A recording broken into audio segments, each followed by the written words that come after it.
Bom dia a todos, pessoal.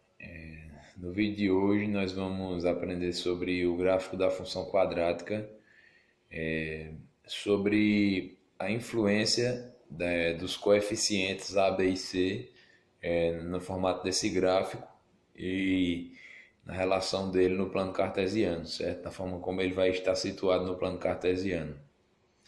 Então, isso é um conteúdo sobre análise gráfica, certo? Da função quadrática, que é cobrado, certo? Em provas conteudistas e provas aplicadas ou e mistas também, certo?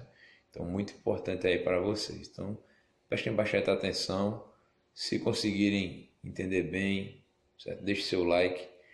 Não esqueçam de colocar o nome à turma, certo? Nos comentários para que eu possa fazer a frequência dessa semana. Vamos lá. Gente, vamos analisar aqui, certo? Primordialmente esse primeiro caso. Então, estamos falando do gráfico da função quadrática. Então, para que a gente possa observar aqui o comportamento desse gráfico, eu vou utilizar o caso mais simples de função quadrática, que é esse aqui, x ao quadrado, certo? Onde a gente não tem nem b nem c, certo? A gente só tem a, né, x ao quadrado, que é a única coisa que é necessária para que seja uma função quadrática é o quê?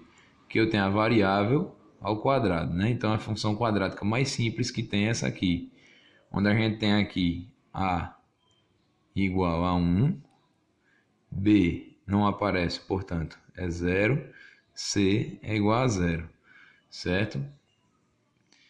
Esse a aqui a gente sabe que é o coeficiente de x ao quadrado, quem está multiplicando x ao quadrado, certo? B e C não aparecem, pois são zero. Ok, galera? A não pode ser zero, certo? Porque senão não vai ser função quadrática, porque não vai aparecer variável ao quadrado. Então A só pode ser maior que ou menor que zero. No caso aqui é maior que zero, certo? Porque é 1. Vamos analisar aqui o comportamento. Vejam só.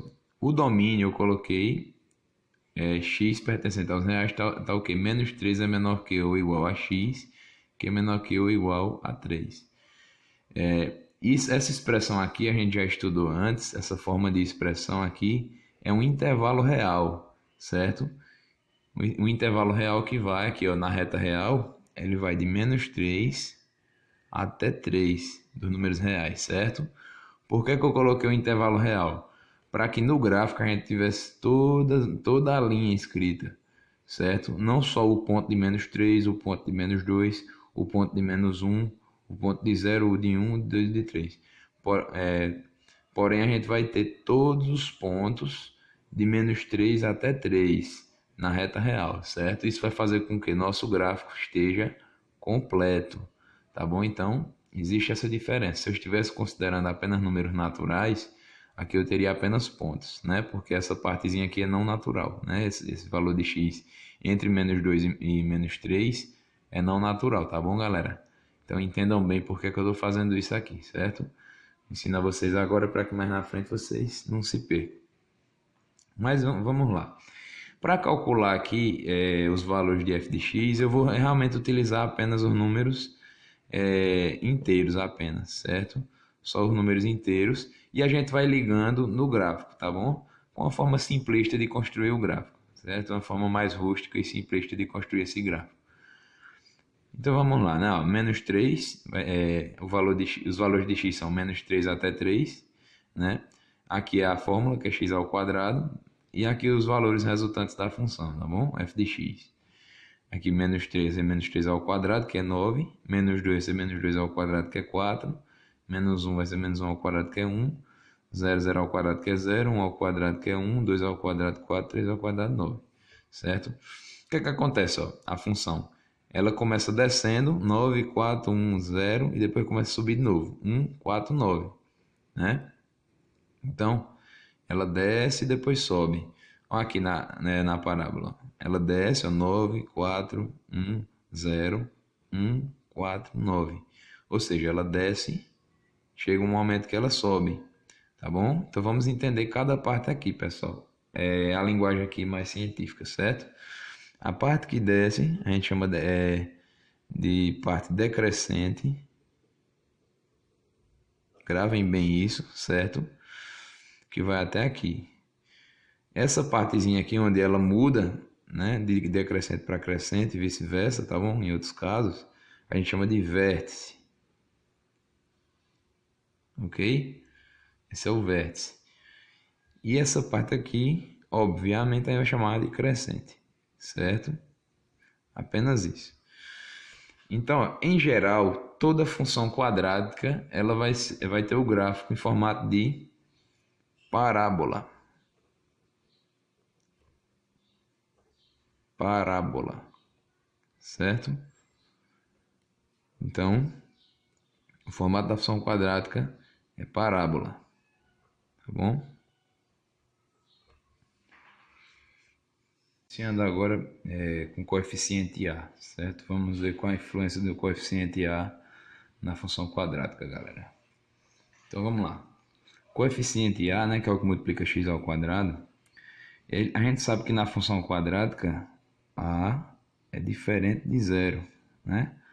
Se não pode ser zero, então ou ele é maior que zero ou ele é menor que zero, né? Um dos dois aqui, certo? Ou A maior que zero ou A menor que zero. Partindo desse pressuposto, vamos lá. Se A é maior que zero, o que é que acontece? Com A maior que zero, a gente vai ter parábola para cima, certo? Com A menor que zero, parábola para baixo. Ou seja, toda função quadrática que forma uma parábola para cima tem A positivo, certo? Maior que zero, positivo, certo?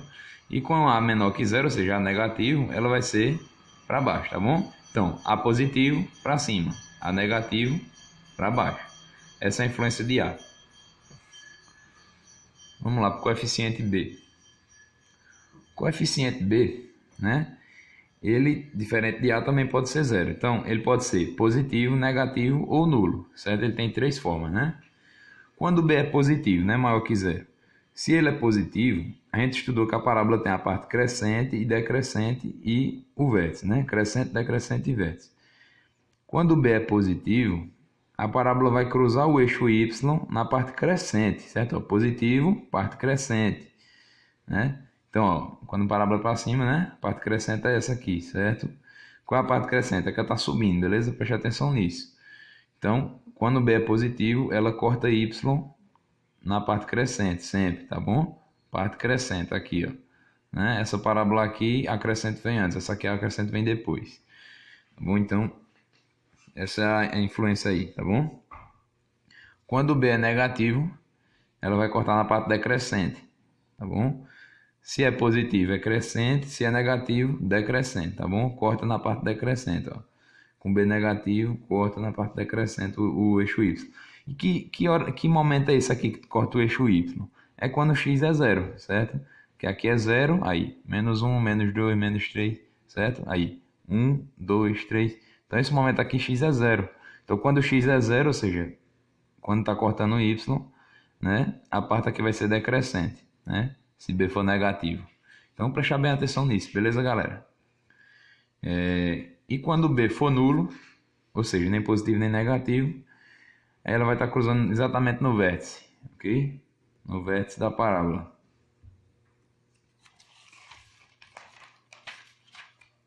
Coeficiente C, galera. Pessoal, o coeficiente C é o mais simples aqui da gente compreender, tá bom? O valor de C, ele vai ser exatamente o valor da função ao cruzar y. Ou seja, quando x é zero, como eu disse anteriormente, né? Quando a função cruza y, quando x é zero. Então vamos dizer que ela cruzou y aqui no valor menos 3. O que é que quer dizer isso? C é menos 3. Vamos dizer que ela cruzou y aqui em 2, né? Cruzou o eixo y. O que quer dizer isso? Que C é 2, certo? Então você vai prestar atenção. Então vamos lá, vamos analisar essa função aqui, ó. Exemplo. Vou dar um exemplo aqui para vocês, certo? F de x é igual a menos 2x quadrado mais 3x menos 1. Nessa função aqui, primeiro, essa parábola é para cima ou para baixo? E aí? De que é que depende isso? Do valor de A, né? Se o valor de A é negativo, a parábola é para baixo, certo? Então, a parábola para baixo, tá bom? Segunda coisa, a gente vê aqui que ela vai estar cruzando o eixo Y em que parte, né? Se B é positivo, ela vai estar cruzando na parte crescente, né? Que é essa parte aqui. Então, ela cruza Y na parte crescente, certo? O eixo Y. Terceira coisa, qual o valor no qual ela cruza Y? -1, ou seja, o EX vai estar aqui em cima, certo? Ela vai cruzar em -1. Então, pessoal, esse aqui é o esboço da função baseado nas propriedades que eu passei para vocês agora há pouco dos coeficientes da função quadrática, certo? A gente pode esboçar o gráfico dela baseado apenas nisso aí, ok, galera? Então vocês percebem aí que a gente pode fazer, tá bom, esse esboço, sem precisar também construir um gráfico gigantesco e tudo, apenas o esboço, utilizando o que a gente tem, que são os coeficientes, tá bom? Então, galera, espero poder ter ajudado vocês aí, certo? Espero que essa aula tenha sido proveitosa. Vou dar outros exemplos, certo? Se vocês quiserem.